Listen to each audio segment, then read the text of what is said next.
Dear ladies and gentlemen, dear participants of 3 years AMA, hello and welcome. My name is Anita Mlakar, and we are live again every Wednesday, actually at 5 p.m. Central European Time, to tell you more about 3 year and the project of bringing broadband internet to Africa. So thank you for being with us, and thank you for being a part of community, which is growing on Telegram. There are more than 500 members already. I could just check now how many in this moment. Just a minute, just a second, actually. We are near to 600. I think only 2 are missing to 600. So welcome to join us anytime. Welcome to join us also in this AMA, to get involved, to participate. So please click like if you enjoyed today's AMA. Write a comment, suggestion, how to improve our meetings. Write your question in the chat, hit the bell icon to get notifications, subscribe to our YouTube channel, or invite a friend. We will really appreciate that. So what are we doing? If this is your first time being with us, let me tell you a little bit about us. First of all, Africa lacks connectivity and digital resources to scale business, causing a detriment to everything from commerce and communications to education and healthcare. And with the right infrastructure, we can change this course for good. So 3Air will empower a new upgrade in infrastructure and in technological implementation across Africa, bringing broadband internet, digital TV, and telecom to the entire population. This will automatically unearth new business possibilities, streamline educational resources, tether healthcare network connectivity, and more. Africa has earned and digital transformation, and 3Air is matching this need with optic fiber internet quality and speed. This will be supplemented by a new platform designed by 3Air to foster global partnerships for development across the region. How we will be doing this and what has already been done, this is what we are talking about in AMA meetings and answering your questions, of course. So again, let me welcome the CEO of 3Air, Sandi Bitenc. Hello, Sandi. Welcome again. Hello. Hi. How are you today? I'm good. You cut me out. Look what I have here. I heard that you need to have a microphone if you want to be in this. Yeah, like it's true. Well, it's big. It's a big one. and it's really, you really have a good voice with this microphone. So thanks. Good choice, Sandi. Okay. Thank you for being with us again. Now we are having this, let's say, dates every week, and the logical question would be, what has happened from our last meeting till today? What is the news? Well, it's now the last days are just crazy. So much stuff is going on. So I think the main thing from this last week is that we closed our partnership with CV Labs Global. And we had a partnership before with CV. So CV is actually Crypto Valley, and Crypto Valley has opened up a Dubai. How do they call it? Well, they have a company here in Dubai, so it's CV Labs Dubai, and we incorporated with them. We were one of the first ones, so we get good partnership there with them already. But now we actually became the platinum partner for their global CV Labs. And CV Labs is for sure one of the most prominent organizations in the crypto space. They're here since years, based in Switzerland. For sure one of the biggest ones. So then I also got into a meeting with the head of the VC of CV Labs, so many V's and C's, so venture capitalist part where they invest in new projects, and so we are talking to them, and they seem interested also into investing into our project. what happened.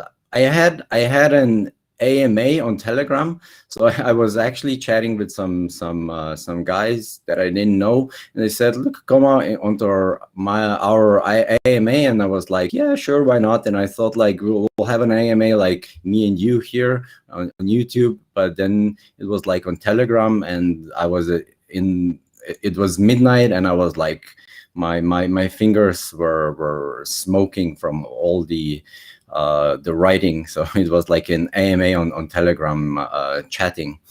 And I think I have another one on this Saturday with another big channel that will be connected to Twitter and to Telegram. Should be interesting. We got quite a lot of good new members in our channel, so I think it was nice, good questions and so on. I'm talking to actually right now 5 new advisors for our project from all over, some from Africa, just to help us move our project 3 years through Africa. And the deal is done with 1, with 4. We are really close. So I think it will be a lot of new advisors on the board in even this week.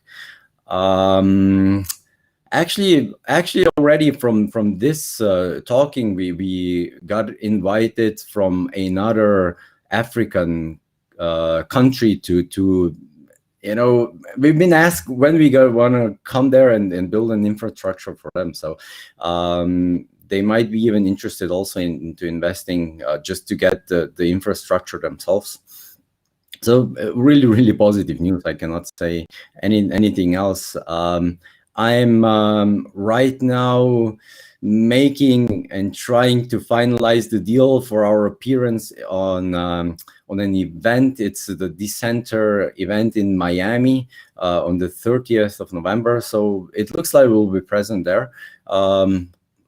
I need to see if they still have some space left, but it looks like it'll go.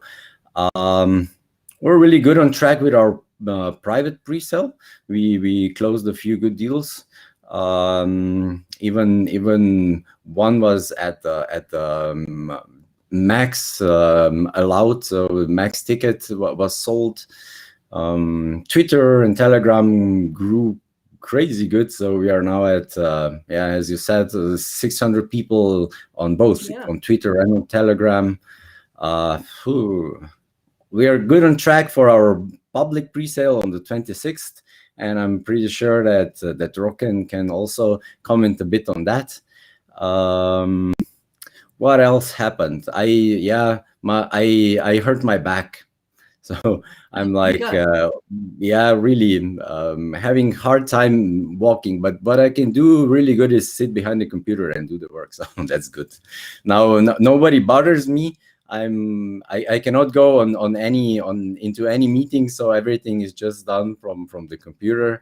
But I'm getting better, so I think it's gonna be fine pretty quickly. Okay, thank you for all the briefing. But you have just answered the question, because there was a question in Telegram, I think. What is the CEO doing if he is on Telegram all the time? So now you've just answered the question. You are doing so many things, right? It's just like the Telegram just is running all the time in the background, and then when I see something pop up, I just go and answer it. I really like doing that. I really love the community there. They post tough questions, but I think that they're like spot on, and you just keep doing it. I'll be answering all that I can. But probably I won't be able to be on the Telegram as much as I've been now. I also been on Telegram while I was on some Zoom calls. If they were boring, I was just like that. But of course, we will be doing this AMA every week, so you will be also answering questions here. If maybe some stay unanswered over there, so you will be here live every Wednesday at 5 p.m. Central European time, answering questions like you will be doing it today, right? Well, there's also one other thing that I forgot to mention, is that I almost finished and 2 additions to our white paper. Yeah, some are already complaining that it's too long, so I'm adding like 10 pages to it. But it's gonna be interesting. It tackles a bit sharing areas, and we also are. We're trying to find a way how to give people their own hardware. So without actually giving it to them, but enabling them to buy it somehow for free. So it's a cool concept, and it can also only be done in crypto. I don't think that you can do it anywhere else than in crypto. So it's really amazing how we are trying, and I'm pretty sure that's gonna happen, enabling people to get to some stuff that they can own actually without needing to come up with their own money. Okay, thank you very much for starters. But today, Sandi, we are not alone. We have 2 special guests. So let me welcome and introduce the members of our team. Davor and Rok are with us. So hello and welcome. Hi. Hello. Hi guys. Thank you How for are you inviting today? us. Of course. Good. Perfect. Are you in such a good mood as Sandi? Always. Of course, always. All the time. Okay, this is good. Now we have questions for you, because there are also some questions in Telegram that require your knowledge. But let me introduce you first. Now, Davor Žic is Chief Technical Officer at 3Air, founder of multiple IT companies, has 20+ year experience in the IT sector. And Rok Mihailović Krpan is the head of development at 3Air. So that means 2 very important people at 3Air. And first question is for you, Davor. Now, 3Air will be using K3 last-minute solution to connect users with stable and fast broadband. So can you tell us more about the technology? Yes, of course. We were developing this technology for some years now. We see the lack of last mile solutions, especially in Africa, and we develop a system which is scalable. It provides high availability, and actually we are solving the biggest problem in Africa. It's an infrastructure problem, because in every city that we enter in Africa, there is a big lack of infrastructure. And with 3 base stations typically per city, we are solving this problem very easily and very efficient. Okay, Actually, this technology it's also stable during the rainy seasons, which is a problem with microlinks and other solutions currently on the market. So we are stable during the whole year, and we can offer through this last mile solution, we can offer full triple play service, telephony, television, and broadband internet. Okay, so like you said, it's different from other solutions that are in the market right now. Now in Sierra Leone, it has already been implemented. How is it working there? What is the experience? Exactly. I'm very happy to say that we are working in Sierra Leone, because Sierra Leone is it's one of the places on the earth which have heaviest rainfalls altogether, and we are extra stable, and the customers are extra happy with our services, and we are growing very fast there and acquiring market. But this is from some point of view, it's logical, because we are almost without competition. So it's really good. Thank you very much, Davor. Now, Rok, 3Air platform is essentially going to be solution for telecoms. Can you tell us a bit about your team experience in telecom management system and how blockchain fits into it?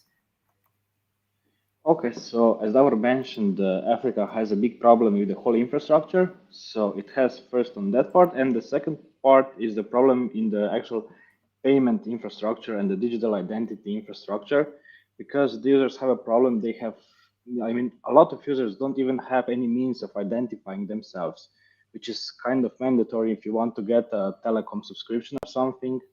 And the second big problem is that they have no real way of paying, because customers like to have a prepaid packages or something like this, and they have a problems. Then they don't have the banking system as advanced as the other, let's say, first world countries in the world. So they need to go to actual shop of the telecom. They need to pay there. I don't know, they forget something. Their internet is immediately shut down without any notice or without any actual solution to actually pay it. So for the first part, what we can do, we can integrate the digital identities on the blockchain and integrate it with our telecom management solution.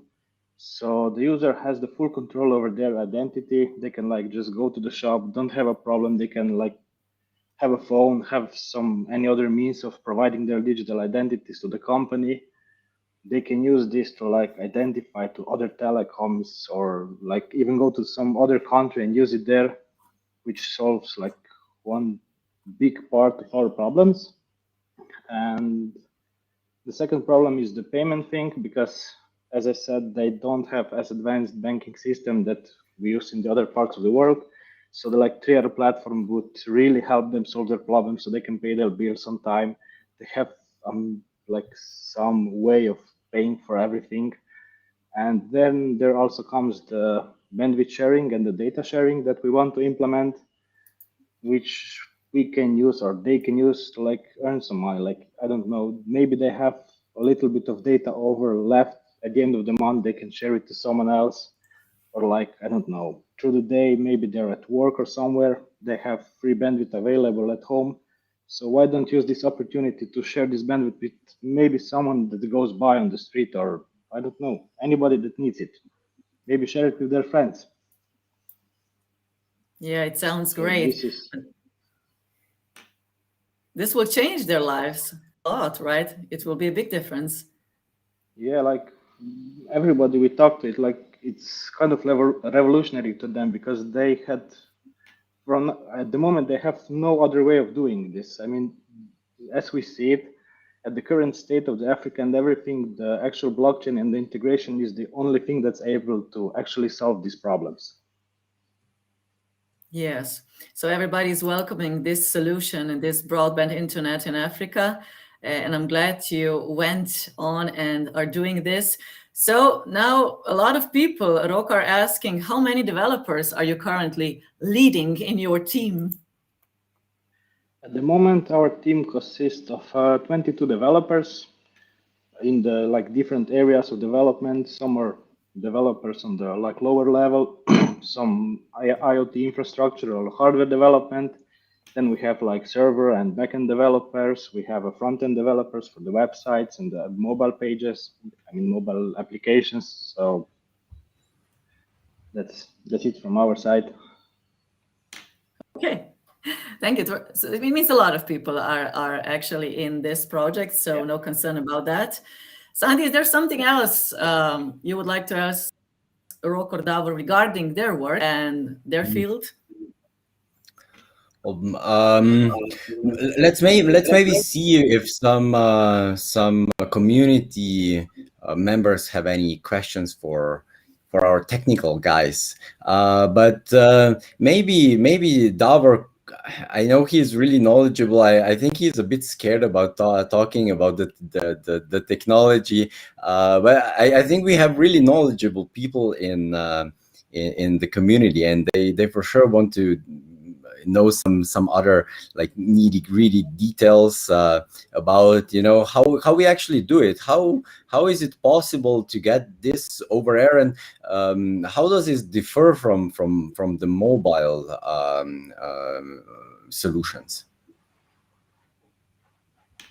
Actually, What we are doing, it's completely different from the mobile world. In the mobile world, actually, mobile operators sell bandwidth to everybody and doesn't care on which base station you are connected to, when you need this bandwidth, what you are doing with it.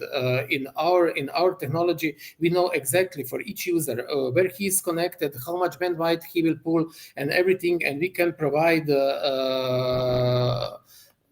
anytime whatever we promise we provide. So our technology guarantees that even if there is a lot of users connected to our base station. By the way, our base stations can connect 17,000 people simultaneously or even more, and but we can provide what we promise them.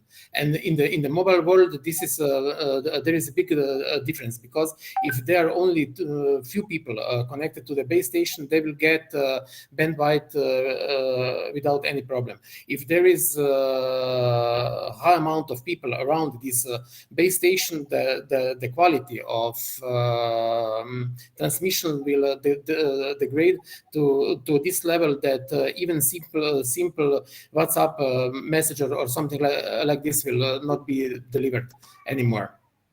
So we are absolutely not mobile, and our technology is meant for completely different world. We are providing fixed internet to households, to companies, and actually with the same level of services you can get in New York, London, Paris, you can get it in some African city. There was also a question, I don't know if you know the answer, but somebody asked, that's microwave. Is it like harmful for the health? No, actually, there is a lot of studies done on a microwave and on the power level that we are transmitting, which are limited in each country with regulations. They are absolutely not harmful. For example, we are broadcasting from our base stations, which are far away from any populated places. We are broadcasting with 15 watts, and for example, when you pick up your mobile phone, it's broadcasting with 1 watt near your ear. And there is all studies that were made until today say that there is no interference with human tissue on any level. That's good to know. Okay. And you must also know that the effects of radio emitting waves drops by a square on a distance. Okay. There's another question that you're probably the best person to answer, and it was about our base station power consumption and how we tackle the issues that are coming up with the power supply in Africa. Yeah, actually, this is a very good question, and it was a part of learning for us also, because from Europe, when we are developing equipment, electricity, we take for granted. In Africa, it's a completely different situation. So we managed to lower the needed electricity power for a base station. We are now around 600 watts per base station, and we are having backup generators. Actually a pair of backup generators, and we are also having inverters, UPSs, everything to provide stable electricity to the base station. But question is really good. So it's working in Sierra Leone. Yeah, of course. Yeah, there's a question. Actually, Prince Daddy is asking, but we have already answered this. So, which of the countries in Africa do people said you have fixed your broadband and have it started working? That was actually answered. Operation in Sierra Leone started 2 years ago. We are growing rapidly, and we are planning to expand further. Thank you very much. Okay. Maybe another question for Rok. Rok is also guiding our pre-sale app. How is this going? Rok, you're muted. Yeah, of course. Sorry.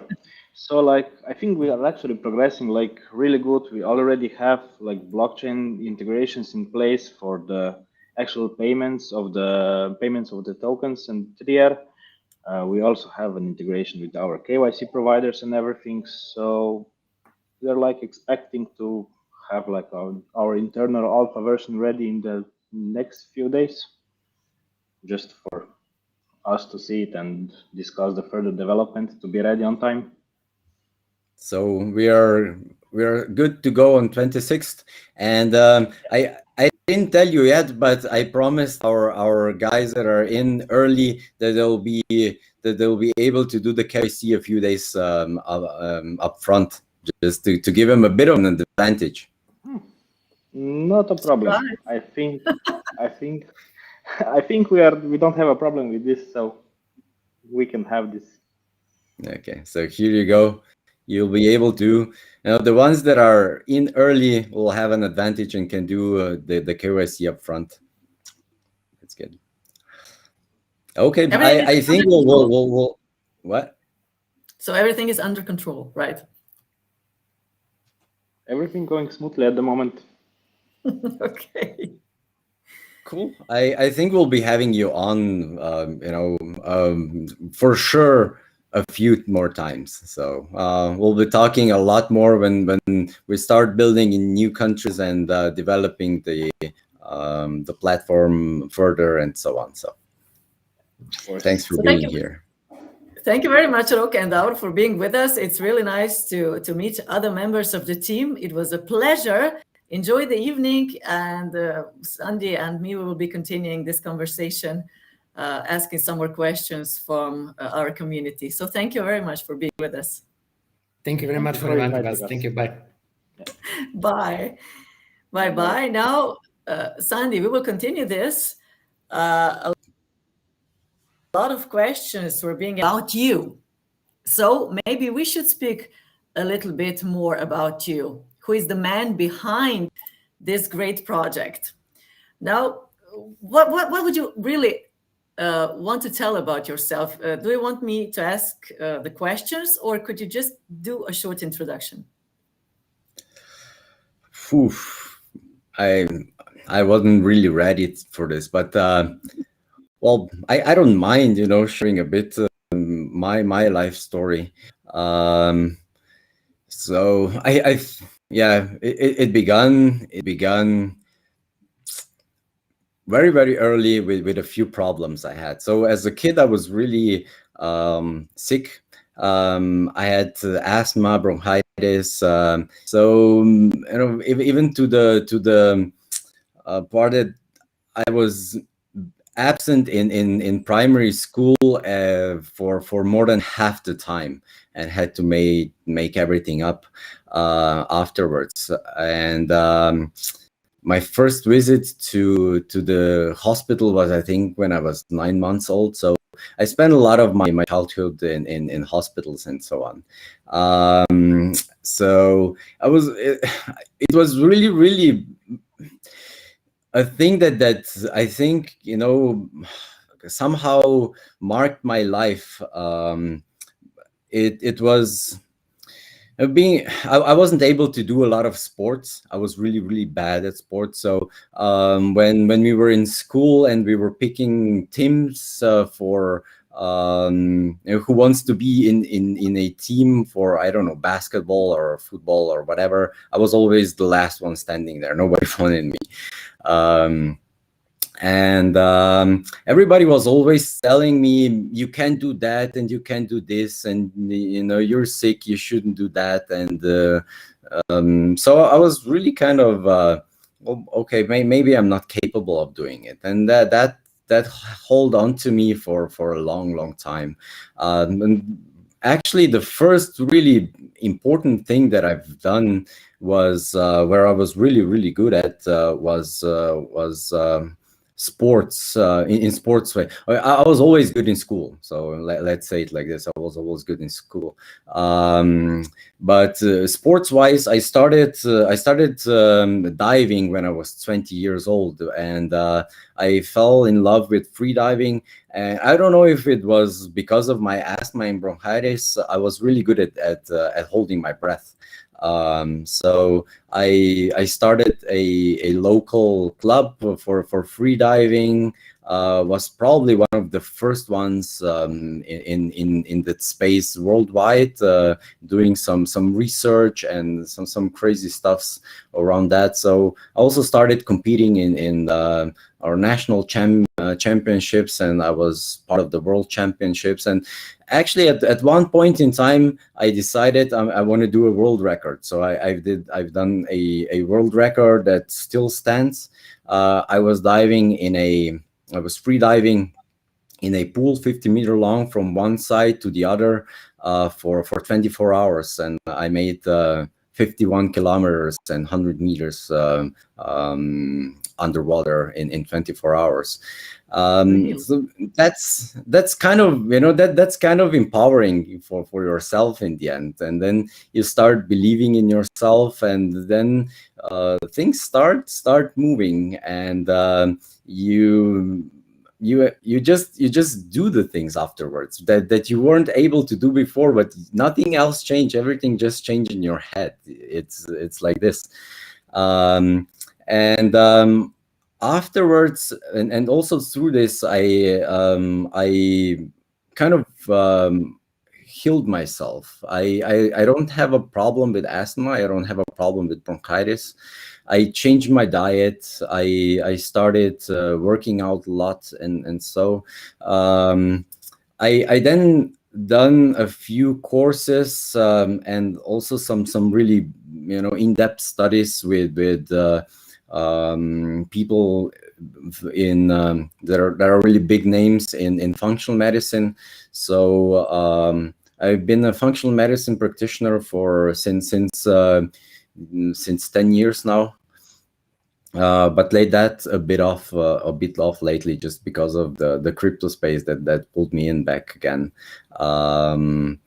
My love were always computers. So since I was a child, my first computer was when I was 6 years old. I got a Commodore 64, and since then I'm in love with computers. I always break them, but I always fix them afterwards. So that's kind of my story. And I always try to get the people, the empowering that I got somehow out of it, just to believe in themselves, to give them the tools that they can shine and make great things. Yeah, inspiring story. If we want to, we can do anything, and this is really what you actually did. Just another thing, Sandi, you're from Slovenia originally, but you're now living in Dubai, right? Why the change? Well, it came naturally. So I was always drawn somewhere, outside to another place to explore, adventure. That was always something that I wanted to do, and I really I never had. I always had the chance, let's say it like this, but I never had support. So I didn't want to do it alone. I was always, even in a relationship or something like that, and I wouldn't, for instance, I wouldn't risk a relationship for moving somewhere else. But it was always my dream, and this time it happened. It happened during the Corona times. Me and my girlfriend Petra, we got stuck in Phuket, and we were there for 5 months. And then you see that it's possible, and we both saw that it's possible. Then we were traveling also afterwards. When we came home, we again went traveling, and we came visit some friends here in Dubai, and then we just liked it so much that we stayed. We never went home anymore. So it was like a vacation that got extended and extended. And we were like in the hotel that we were staying. We were every Monday we were coming down, and they were already smiling at us, and it was like extension. And we were yeah. So we were like extending, and then we said like, let's just take an apartment here. So we hired an apartment, done the residency and everything. So this is how it happened. It's really brave, just changing the place, because Slovenia is also a beautiful country. And Slovenia is really, really beautiful. Yeah. It's amazingly beautiful, and I always tell that to everybody that I meet. And a lot of people don't know Slovenia, but there are so many really beautiful places there. But to be honest, in regards to doing business, it's not the best place to be. You need to be a magician in Slovenia if you want to be really, really big, successful. It's an economy of 2 million people. It's really hard to do. So in Dubai, when we started a bit talking to people, just the business opportunities just started popping up, and that was a big difference. And the community support here is it's different. I don't know how to explain you. I love going back to Slovenia, and for sure I miss the nature there and the beautiful landscape and everything. But here it's magical. It's magical. Yeah, I believe you, but I will get there, just to make sure. Okay, just another thing. When did this happen, that you discovered you would like to change, let's say, story in Africa, or the history in Africa, in a way? When I didn't. Sorry, I'm getting an echo here. Can you repeat the question, please? Yeah. When did you realize that you would like to do something or change the story in Africa? It wasn't like I was always trying to help people. And that's why I went into functional medicine, actually. And I helped a lot of people. I helped them make really, really big life-changing changes to their health, even to people that were like from the doctor said like there's no help for you. And I really like that. But it's helping one people. I always wanted to do a bigger impact. So it was many things all together. And I visited Africa, and it's really, really tough to see what's going on there. When you compare it to Europe, or even worse if you compare it to Dubai, coming back to Dubai from Africa is like I really feel guilty. I feel guilty, really. I feel guilty. And I think everybody should go and visit a few of the places that don't have it as good as we have it, because I see so many people complaining here in Europe, and wherever I go, and they have everything and they're still complaining. And you go to Africa, nobody's really complaining, to be honest. They're happier than we are. And I'm also a techie. I like to have my computer everywhere with me, and I need to be connected on every step. And that was kind of a challenging in Africa. Then speaking to some people, I know that it's gonna be a big change to the people if they can get to the same level of connectivity, or even half the connectivity that we have. It's gonna be a game changer. That I know. It's incredible what it can do, and how much passion those people have. And just enabling them to be included in the global economy, it's really big for me. And on the other side, I know the people that are developing the technology that can bring this connectivity to Africa since years. And I'm not in the blockchain space for like really long, so I'm there for a few years, and I just connected the dots at one point, confronted the guys, let's do it maybe like this, and it was, yeah, let's try it, and now we're here. And now you're on it, and that's great. Thank you for having us know a little more about you. It's always good to hear this stuff, because we all, we are all people. We all have our stories, and we have reasons why we started something or are doing something. It's good to know what was your story. So thank you, Sandi, for sharing it with us. Now, if we go back to the community and to the questions that were being asked in our community during the week today, and are also being asked right now. So Eze had a couple of questions. I will just pull one of it. And this is, has 3R considered doing an ISPO, initial stake pool offering? It would widen the number of investors without the need of KYC. Yeah, everybody's scared about the KYC, and it is a problem right now, because I think that the governments are being too harsh on it, but for sure, on the other hand, there's so many scams.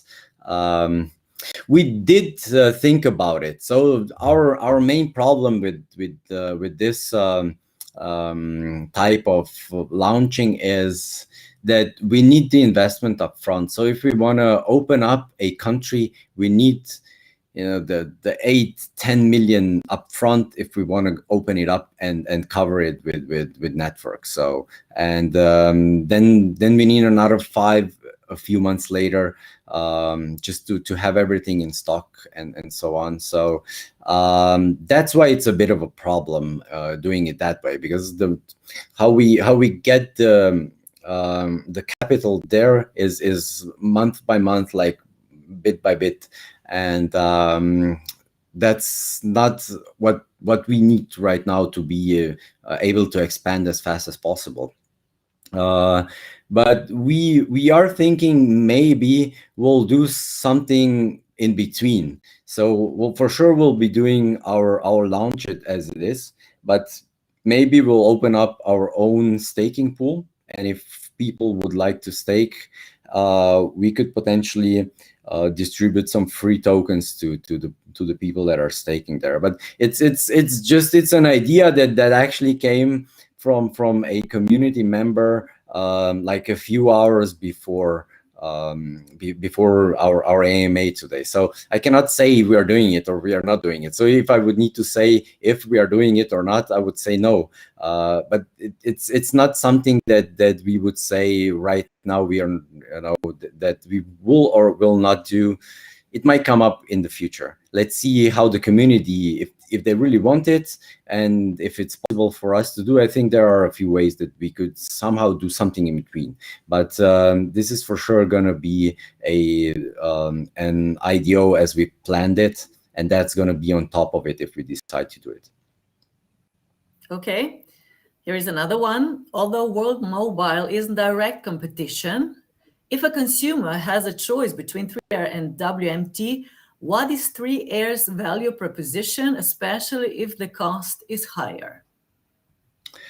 Well, it's you cannot compare what we are offering. So, and also not price wise. It's going to be such a huge difference in price wise.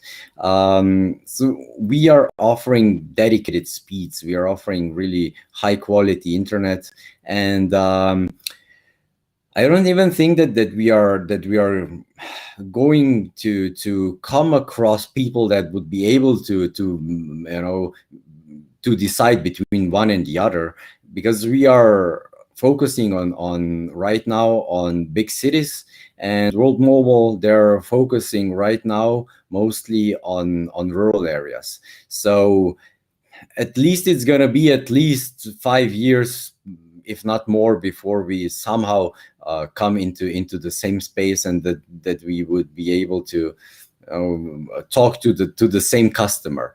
But for sure, what we are offering is high quality connection that's stable, that's ultra fast. We are offering additional TV services, so we have HD quality TV channel, digital channels, at least 150. It depends on the country how many we can bring. And the other is IP telephony, and with a lot of the services that we are providing, we are talking also not only to retail, but to big institutions, to companies, to banks, schools, such people and entities. So it's like asking somebody in the developed world. So you have a mobile and you have a mobile connection, but at home you always have a cable connection also.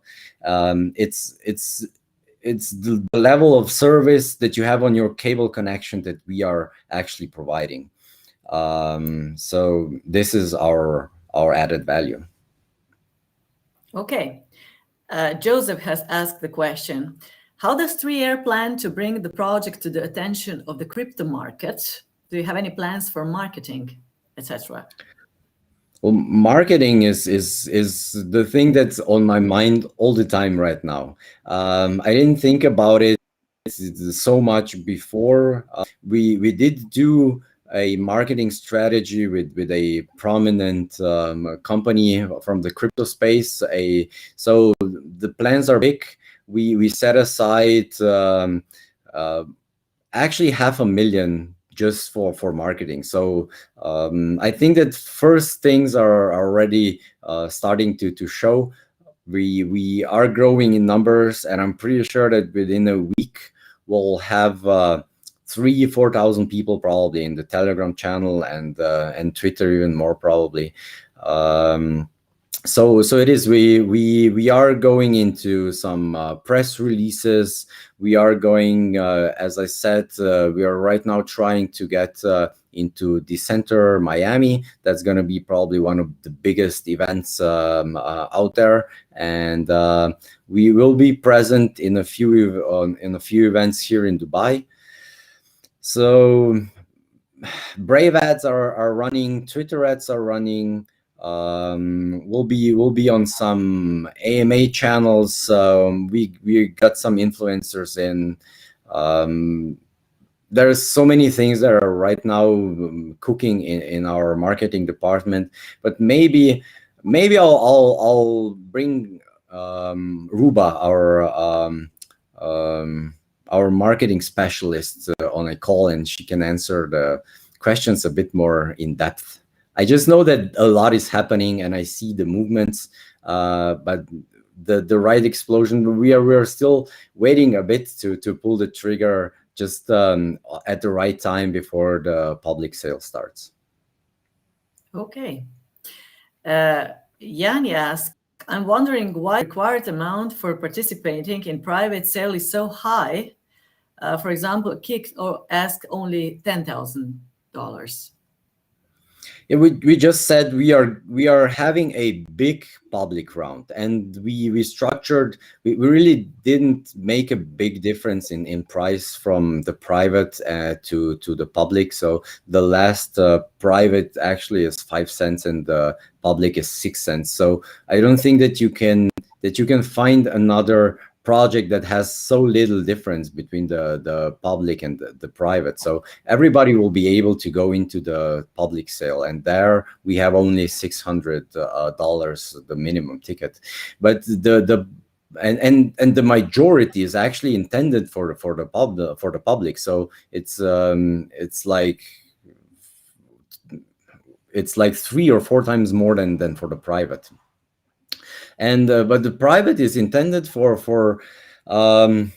for private investors, so for institutions, and institutions don't come and give you 10K. So and we want to have this space reserved for the institutions that can bring maybe also some other stuffs to the table, like some advisory. We have some advisory going on. There are always advisors in there that are not always public and so on. So and they talk to each other, and they bring another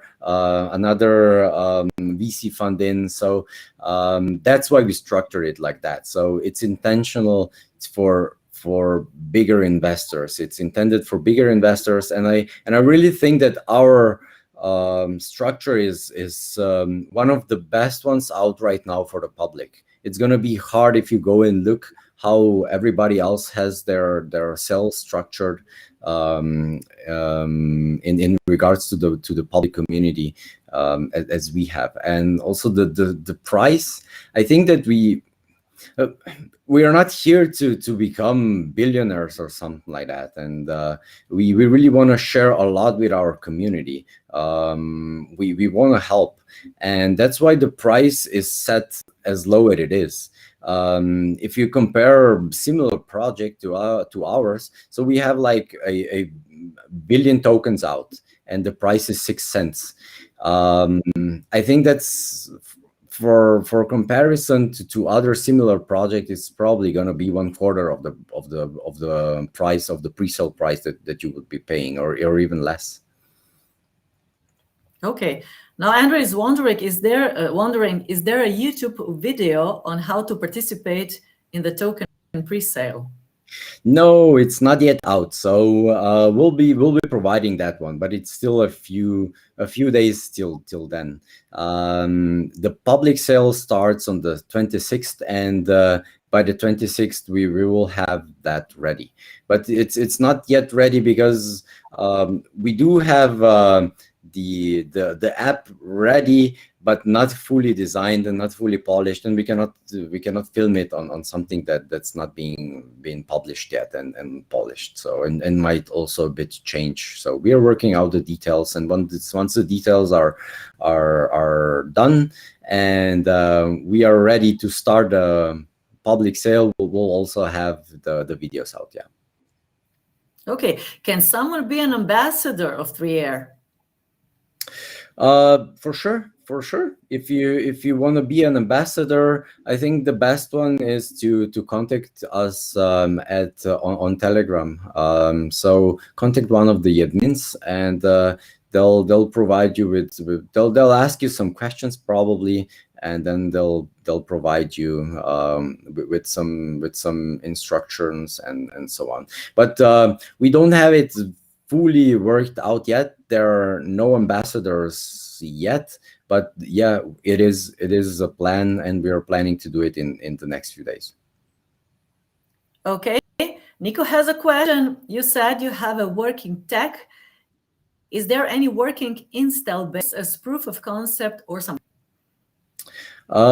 It is. So the tech is out in 9 countries already, and Davor has told you about our Sierra Leone project, and there are 2 base stations there, and with the 2 base stations we are actually covering all of Freetown. So everybody is free to fly into Sierra Leone and look at it for themselves. There are a few videos on YouTube, so you can see how it's looking.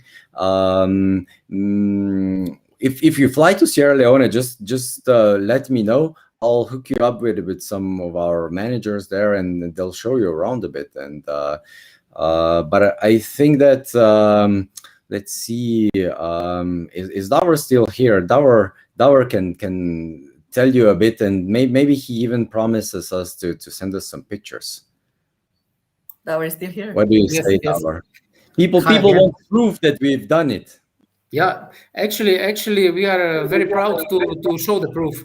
And there was a question about user base. User base, it's now a few thousand strong, and it's growing from day to day. So as you mentioned before, they are more than welcome to come to Sierra Leone. Our management team will be more than happy to show them all. Perfect. Well, will you be able to send us some photos, maybe? Yeah, of course. Cool. Let's see. Then we'll provide you with some photos also on the Telegram group. Great. Okay. Thank you, Davor. We have a few more minutes because we said we would stick to an hour in this AMA. So how do you solve the electricity problem is the next question, maybe for both of you or Sandi. But we actually answered that one before today already. Yeah, you did. And also in Telegram, so no need to repeat that, right?